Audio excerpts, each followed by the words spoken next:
श्रीमद्भगवत गीता द्वितीय अध्याय प्रारंभ। अर्जुन कहे श्री कृष्ण को, सुनो कृष्ण भगवान, देखना चाहूं जो आज मैं दोनों सेन महान। दोनों सेन महान जो वीर लड़ने आए, क्या क्या उनके नाम, सेन संग कितनी लाए। रथ को मेरे ले चलो, दो सेना दरम्यान, बेजर मानो मम कथन, सुनो कृष्ण भगवान।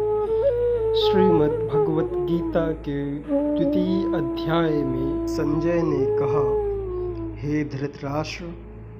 तब श्री कृष्ण व्याकुल चित्त अर्जुन से बोले, हे अर्जुन, अनारी के सेवन करने योग्य अपयसकारक मोह इस समय तुम्हारे मन में कहाँ से आया? तुम कायर मत बनो, शोभा नहीं देता। तुम हृदय की दुर्बलता को त्याग कर युद्ध के निमित्त खड़े हो जाओ। अर्जुन ने कहा, हे मधुसूदन, मैं रण में पूज्य भीष्म और द्रोणाचार्य के ऊपर बाण प्रहार कर कैसे युद्ध करूं? गुरुजनों को मारकर इनके रक्त से सने भोगों को कैसे भोगूंगा माधव? हम नहीं जानते कि संग्राम में हम दोनों में से कौन जीतेगा। यदि हम जान भी लें तो भी जिनको मार करके हम जीवित रहना नहीं चाहते, वही धृतराष्ट्र के पुत्र हमारे सामने प्रस्तुत हैं। मैं आपसे पूछता हूँ, जिससे निश्चय करके मेरा भला हो वह मुझे समझा कर कहिए, क्योंकि मैं आपका शिष्य हूँ। मुझे शिक्षा दीजिए। मुझे पृथ्वी का निष्कंटक राज्य मिल जाए और देवताओं का भी अधिपत्य मिल जाए, तो भी ऐसा कोई उपाय नहीं दिखता कि जो मेरी इंद्रियों के शोक को दूर करे। हे गोविंद, मैं युद्ध नहीं करूँगा। यह कहकर अर्जुन चुप हो गया। संजय बोले, हे राजन, दोनों सेनाओं के मध्य में खिन्न होकर बैठे अर्जुन से श्री कृष्ण ने इस प्रकार के वचन कहे, अर्जुन, जिनके लिए शोक नहीं करना चाहिए तू उसके लिए शोक करता है, और पंडितों के से वचन तो कहता है, परंतु पंडित लोग ना मरों का शोक करते हैं और ना जीवितों का।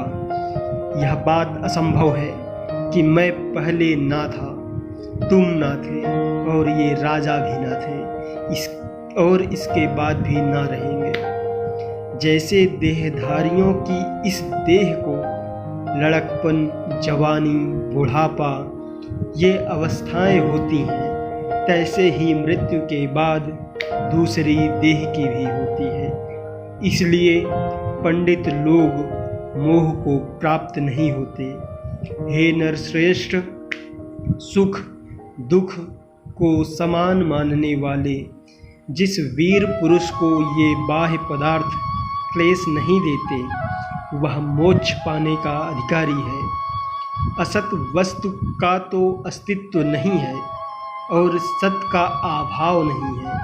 इस प्रकार इन दोनों को ही तत्वज्ञानी पुरुषों ने देखा है।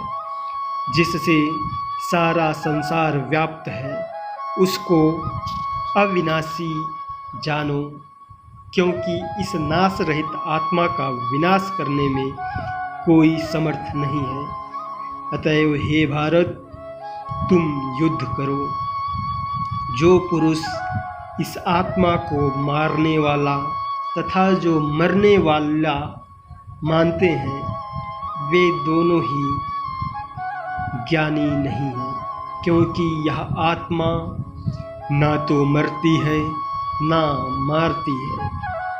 आत्मा ना कभी जन्मती है और ना कभी मृत्यु को प्राप्त होती है।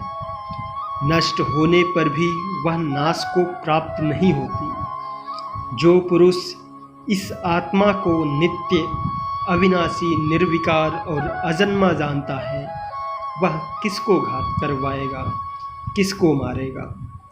जिस प्रकार मनुष्य पुराने वस्त्र को फेंक कर नए वस्त्र ग्रहण करता है, उसी प्रकार आत्मा पुरानी देह छोड़कर नई देह धारण करती है। आत्मा को शस्त्र काट नहीं सकते, अग्नि जला नहीं सकती, जल भिगो नहीं सकता। यह अविनाशी, सर्वव्यापी, स्थिर, अचल और सनातन है। यह इंद्रियों से जानी नहीं जा सकती, यह कल्पनाओं से भी परे है। इसलिए ऐसा जानते हुए तुम्हें शोक करना उचित नहीं। हे महाबाहो, यदि तुम इस आत्मा को नित्य जन्म लेने और नित्य मरने वाली मानते हो, तो भी तुमको शोक नहीं करना चाहिए, क्योंकि जो जन्मा है उसकी मृत्यु, और जिसकी मृत्यु हुई है उसका जन्म निश्चय है। अतएव जो बात अनिवार्य है उसके लिए सोच करना व्यर्थ है। जन्म लेने से पहले क्या था किसी को मालूम नहीं, फिर मरने के पीछे क्या होगा कोई नहीं जानता। ऐसी दशा में किसी बात का सोच करना क्या तुमको उचित लगता है? इस कारण सब प्राणियों के विषय में तुमको सोच करना उचित नहीं। अपने धर्म को भी सोचकर तुमको घबराना उचित नहीं, क्योंकि क्षत्रिय धर्म पूर्वक युद्ध से और कुछ भला करने वाला नहीं है। हे पार्थ, बिना इच्छा किए स्वर्ग का द्वार रूप यह युद्ध तुमको स्वतः ही प्राप्त हुआ है। ऐसा सुअवसर भाग्यवान क्षत्रियों को ही मिलता है। यदि तुम अपने धर्म के अनुसार इस संग्राम को ना करोगे तो अपना धर्म और बड़ाई खो बैठोगे। सब लोग सदा तुम्हारी अपकीर्ति करेंगे और प्रतिष्ठा वाले पुरुषों के लिए अपयश का होना मृत्यु से भी बढ़कर है। ये महारथी समझेंगे कि अर्जुन डरकर संग्राम से हट गया, और अब तक जो लोग तुम्हारा मान करते थे वे अपयश करने लगेंगे। शत्रु लोग तुम्हारे पराक्रम की निंदा करते हुए अनेक प्रकार के दुर्वचन कहेंगे। इससे बढ़कर दुख तुमको और क्या हो सकता है? यदि तुम युद्ध में नष्ट हो गए तो स्वर्ग का सुख भोगोगे और जीतने पर संपूर्ण पृथ्वी तल पर राज्य करोगे। इसलिए युद्ध के निमित्त दृढ़ प्रतिज्ञ होकर खड़े हो जाओ। सुख, दुख, लाभ, हानि, जय, पराजय, इनको समान समझकर लड़ने के लिए तैयार हो। ऐसा करने से तुम पाप को प्राप्त नहीं होगे। हे पार्थ, यह ज्ञान उपदेश ज्ञान योग के विषय में तुझसे कहा गया है। अब निष्काम कर्म योग के विषय में सुन। जिस ज्ञान को पाकर कर्म बंधन से तेरी मुक्ति होगी। कर्म योग मार्ग एक बार प्रारंभ किए बिना कर्म का नाश नहीं होता, और विघ्न पड़ने पर भी शुभ फल होता है। और इस कर्म का केवल प्रारंभ ही संसार के भय से छुड़ाकर पूर्ण ब्रह्म प्राप्त कराता है। निश्चय करने वाली बुद्धि इस निष्काम कर्म में एक ही है, और कामना वाले पुरुषों की बुद्धि एकाग्र नहीं करती। हे अर्जुन, अज्ञानी उस पुष्पिता वाणी को ही स्वर्ग सुख से बढ़कर कुछ नहीं समझते। स्वर्ग सुख को ही उत्तम पुरुषार्थ समझते हैं। उनको कामनाओं से चित्त व्याकुल होने के कारण निश्चयात्मक बुद्धि मोक्ष साधन की उत्पन्न होती, कारण कि उनका चित्त भोगादि में सदैव निमग्न रहता है। जिन मनुष्यों का चित्त इस प्रकार मोह लिप्त है और जिनकी आसक्ति भोग विलास ऐश्वर्य में है, ऐसे पुरुषों के अंतःकरण में निश्चयात्मक बुद्धि नहीं होती।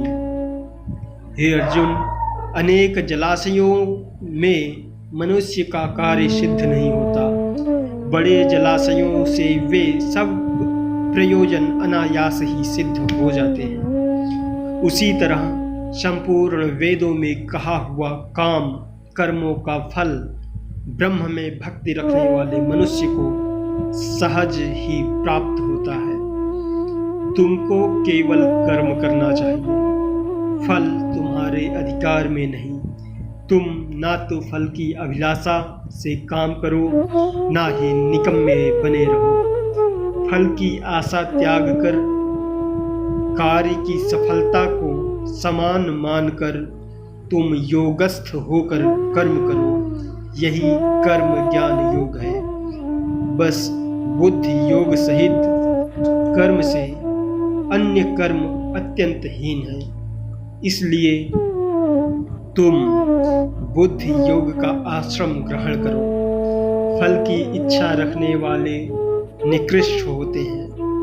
निष्काम कर्म करने वाला पुरुष ईश्वर कृपा से इसी संसार में सुकृत तथा दुष्कृत इन दोनों को ही त्याग देता है। इसलिए तुम निष्काम कर्म में प्रवृत्त हो। कर्म फल को त्याग कर ही बुद्धि युक्त ज्ञानी पुरुष जन्म बंधन से हटकर मोक्ष को प्राप्त होते हैं। जब तुम्हारी बुद्धि मोह वन के बाहर निकल जाएगी, जब तुम्हारा मन आगे सुनने वाली तथा पीछे हुई बातों से विरक्त हो जाएगा, जिस समय वह निश्चल होकर आत्मा में स्थित होगा, तभी तुमको तत्व ज्ञान प्राप्त होगा। अर्जुन ने पूछा, हे केशव, आत्म स्वरूप में निश्चल बुद्धि वाला किसको कहते हैं? उसके लक्षण क्या है? श्री कृष्ण बोले, हे अर्जुन, जो महापुरुष मन की सब कामनाओं को त्याग देता है और अपने आप में ही प्रसन्न रहता है, उसको निश्चल बुद्धि कहते हैं। दुख में किसके मन को खेद नहीं होता और सुख में किसको आसक्ति नहीं होती, और प्रीति भय क्रोध जिसके जाते रहते हैं, वह महात्मा स्थिर बुद्धि वाला मुनि कहा जाता है। जो शुभ पदार्थ प्राप्त होने से हर्ष नहीं करता, अशुभ से अप्रसन्न नहीं होता, उसी को स्थिर बुद्धि जानना चाहिए।